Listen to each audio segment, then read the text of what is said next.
Friends, welcome back to Tamil పిల్ల. ఇవాళ నేను చేయబోయే రెసిపీ క్రాబ్ సూప్. మాకు బయట వర్షం పడుతుందండి. ఈ వర్షానికి వేడివేడిగా ఈ సూప్ తాగితే చాలా బాగుంటుంది. ఆ సూప్ చాలా అంటే చాలా ఈజీ అండ్ సింపుల్గా అయిపోతుంది. రెసిపీ ఎలా చేయాలో ఇప్పుడు చూద్దామండి. సో దీనిలో ఈ 4 ఇంగ్రీడియంట్స్ అండి యూజ్ చేసేది. ఇది సోంపు 1 స్పూన్ తీసుకున్నాను, మిరియాలు కూడా 1 స్పూన్ తీసుకున్నాను. వేరే కారం అంటే ఏది యాడ్ చేయము, స్పైసెస్ ఇదే యాడ్ చేసేది మిరియాలు. సో అల్లం, వెల్లుల్లి, కొంచెం సాల్ట్, ఇవి మొత్తం వేసేసి మనం ఫైన్ పేస్ట్. సో ఇప్పుడు దీన్ని నేను ఫైన్ పేస్ట్గా కొంచెం వాటర్ వేసేసి ఇలా గ్రైండ్ చేసి పెట్టుకున్నాను. ఇప్పుడు క్రాబ్ను కూడా నేను నీట్గా ఉప్పేసేసి బాగా క్లీన్ చేసేసి పెట్టుకున్నాను. ఇప్పుడు ఈ లిక్విడ్ మొత్తాన్ని దీనిలో వేసేసుకోవాలి. వాటర్ పోసుకోవాలి, మనం చేసేది సూప్ కాబట్టి మనం వాటర్ పోసుకోవాలి, ఎక్కువ వాటర్ పోసుకోవాలి.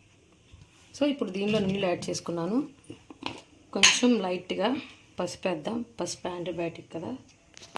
ఇది యాక్చువల్గా కోల్డ్ వచ్చినప్పుడు, ముక్కు నోస్ అన్నీ బ్లాక్ అయినప్పుడు ఈ సూప్ కనుక తాగినట్టయితే మీకు వెంటనే రిలీఫ్ ఇస్తుంది. ట్రై చేసి చూడండి మీరు కూడా. హెల్త్కి చాలా అంటే చాలా మంచిది. కోల్డ్ ఉన్నప్పుడు కనుక మీరు ఇది తాగినట్టయితే చాలా తొందరగా రిలీఫ్ ఇస్తుంది. ఇప్పుడు దీన్ని మనం కుక్కర్లో 3 విజిల్స్ రానిద్దాం.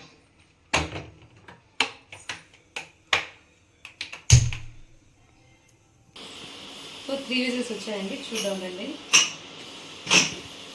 చూసారా, క్రాబ్ చాలా ఫస్ట్ గ్రీనిష్గా ఉంటుంది, ఇప్పుడు ఆరెంజ్ కలర్లోకి వచ్చేసింది చూడండి.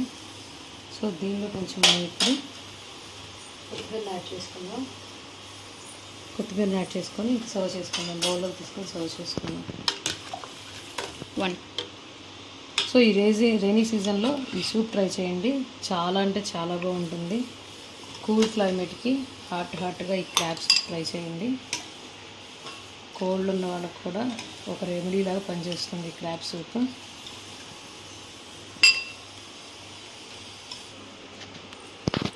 ఈ వీడియో కనుక మీకు నచ్చినట్టయితే ప్లీజ్ లైక్, షేర్ తమిళ్ పిల్ల.